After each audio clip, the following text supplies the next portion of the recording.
Welcome to Rustbuster's installation guide for Dodge's 2002 to 2008 Ram 1500.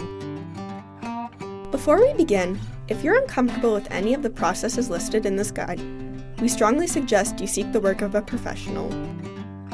Ensure you have all the tools and utilities listed and that you're following all the manufacturer's safety precautions during use.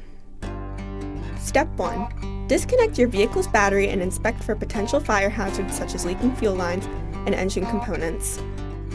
Prepare or remove these before starting. Finally, clear the work area of any safety hazards. Step 2. Lift or remove the cab from your frame. Remove the fuel vapor canister as well as its bracket with a 14mm socket and set it aside. Then, hold your frame section up to the frame and mark off its coverage. Draw a line approximately ½ inch above the bottom of the frame and cut along it.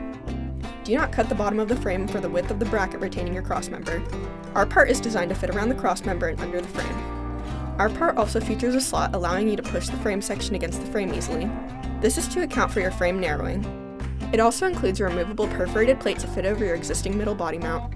If you decide to keep your mount, remove the plate at this time. If not, remove your mount.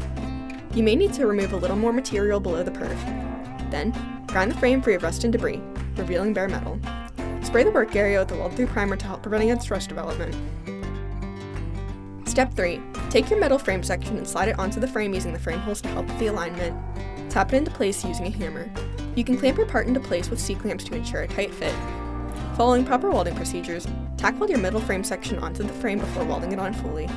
If you decide to remove your middle body mount, we show you how to reinstall it with the installation videos on our YouTube channel. Finally, paint the part with primer or other rust inhibitor to help prevent or reduce the risk of rust formation. We recommend our Rustbuster Rust Converter and Primer Spray Paint. Reinstall your fuel vapor canister in its bracket with a 14mm socket. Then you're done!